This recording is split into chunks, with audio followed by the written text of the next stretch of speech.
लिंबाचे लोणचे कसे बनवायचे बघूया. या ठिकाणी लिंबू मी 4 दिवस पाण्यामध्ये भिजत घातलेले होते. आता यांना आपण छान काप करून घेऊया. या पद्धतीने आपण यांचे काप करून घेतलेले आहे. आता हे काप आपण कुकरमध्ये टाकून याच्यात छान शिट्ट्या करून घेणार आहोत.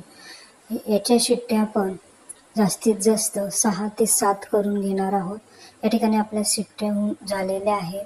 आपण पाहू शकतात आपली लिंबाची फोडी छान शिजलेली आहे. त्यात आपण आता गूळ टाकणार आहोत. आपल्या चवीनुसार गूळ टाकायचा. गूळ टाकल्यानंतर हे छान हलवून घ्यायचं. आता आपण हलवून घेऊया.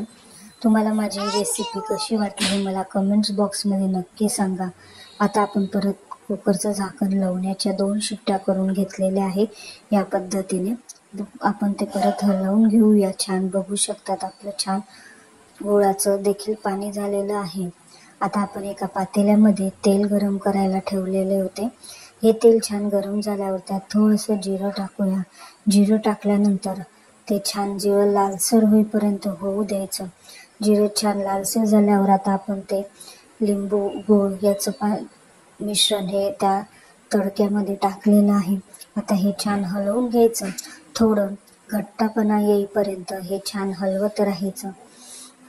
तुम्ही जर माझ्या चॅनलवर नवीन असाल तर माझ्या चॅनलला सबस्क्राईब करायला विसरू नका व बेल आयकॉन दाबायला विसरू नका, जेणेकरून तुम्हाला नवनवीन व्हिडिओ हे सर्वप्रथम तुम्हाला बघायला मिळेल.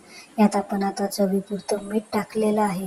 मीठ टाकल्यानंतर आता त्यात आपण लाल तिखट टाकलेलं आहे.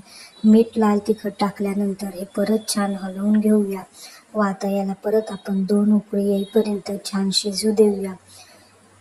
छान शिजल्यानंतर आपण पाहू शकतात आपल्या लोणच्याला हा छान घट्टपणा आलेला आहे. या पद्धतीने आपलं लोणचं हे रेडी झालेलं आहे. हे लोणचं तुम्ही 2 ते 3 दिवसानंतर छान खाऊ शकतात व त्याला चवही छान येते. Thank you so much.